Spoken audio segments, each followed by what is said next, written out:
How is it going, film and TV fans? Welcome back to another review on the Film Nerd Review channels, and the first review back after the completion of the X-Men film franchise. So I had a lot of fun with that franchise. I adored every minute of it. Well, most of it anyway. Some of it, obviously, that franchise had its really high highs and its really low lows.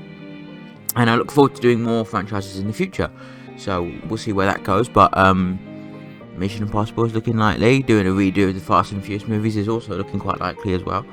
But yeah, anyway, today we are talking about the 2015 movie True Story, starring Jonah Hill and James Franco. Now, this is a movie where I wanted to... This movie was a movie that I was actually introduced to in the most interesting way of any movie. I saw...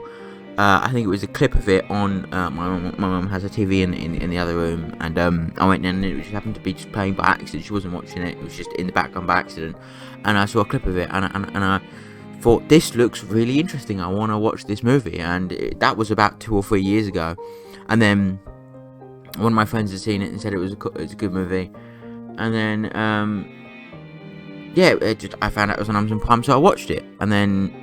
Now here we are, me reviewing it. I was going to review it a while ago, didn't, but now I'm reviewing it now. I wrote an original piece, the True Story review theme, you can hear now.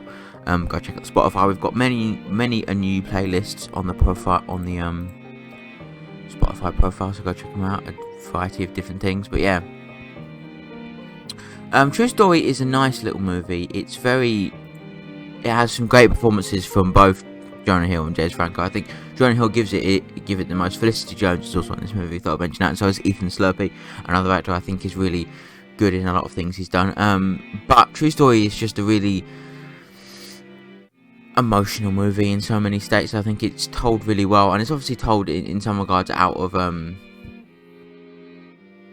sort of almost out of order. So that's an interesting thing for them to do in that regard.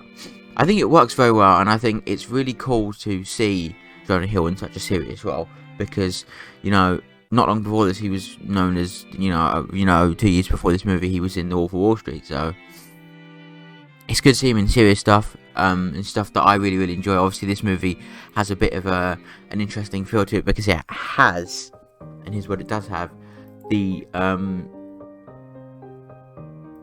Fox Searchlight Pictures logo, because it's now just Searchlight Pictures, but Fox Searchlight Pictures is a thing now, so yeah, that's the thing.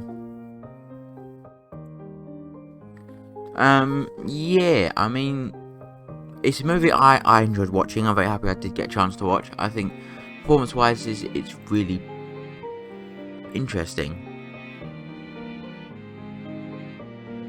and I think it does stand to be a bit different to most other stuff that is going, is happening around at the moment. And it's a movie that I very much really did enjoy quite, a lot of it. And I think it really does benefit from having really strong leads and actually a very interesting story at heart as well. So I think that's what this movie very much benefits from having, is a fantastic set of lead actors who really can carry the screen. I think James Franco is doing his best, giving it his all really here, and I think that's something to really applaud in this circumstance. But I think overall it's just a really enjoyable little movie that I think is one that you should all go watch. It's coming from Amazon Prime Video in the UK. It's also got Betty Gilpin in it right here, as you can see, which is another interesting one. But yeah, it's told in such a way. The courtroom scenes are a lot of fun to see as well. And I think overall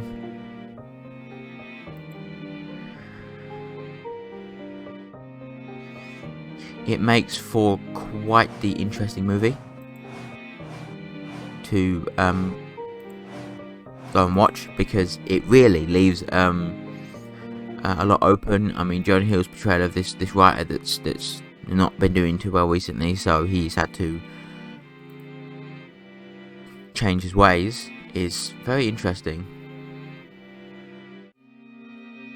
and I think certainly helps make the film feel a lot more fleshed out in some regards. In all seriousness, it does feel more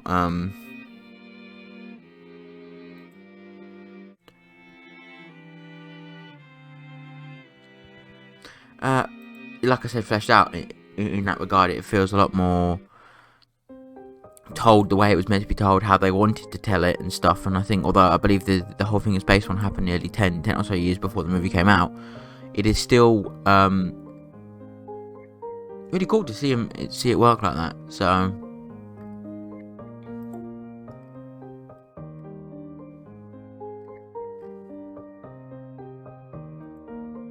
yeah, I just really think this is a movie that I enjoyed very much watching, and I was happy I watched when I did. And it just really is so many good things at the same time. And I think it really deserves a bit more attention because it kind of went under the rug. I don't think it's got a very high score on Rotten Tomatoes. But I think that, I think it's not inherently the worst I've seen. It is definitely a gripping story that I was invested in the whole way through. And oh, for fuck's sake, there we go again. But yeah, it is really 45%. That's not too hot. But no, I enjoyed it.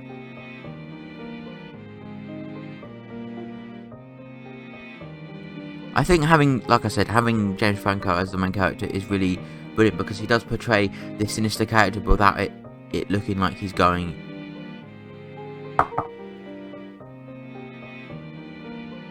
insane, which is quite fun.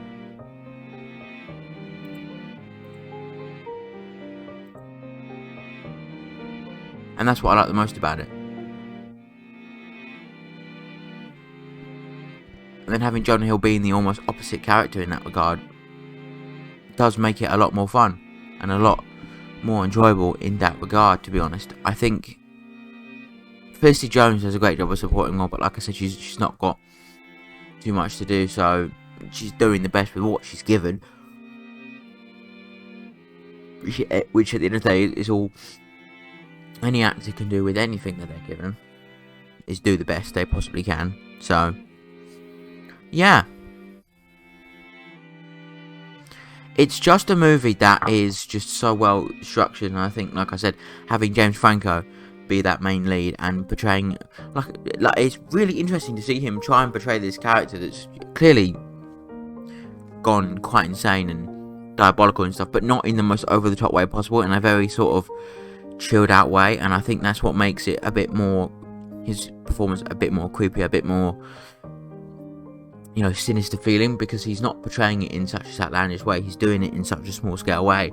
And I think in a way only James Franco could possibly do it, which is what this movie is good at showing. Yeah, it is movie. Yeah, it is movie. It is movie. But yeah, Marco Beltrami's score is really elegant as well, and I think that's something I have not mentioned yet, that I think it's really elegant and picks the pace up in the right places. It does get very tense towards the end of this movie, and that's why I love it so much. It's really...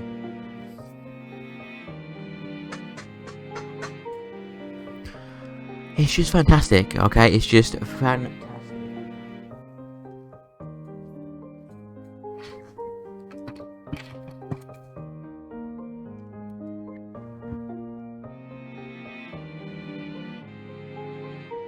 It's just absolutely really fun. And yeah, this has been my review of True Story. Thanks so much for watching. Have a wonderful day.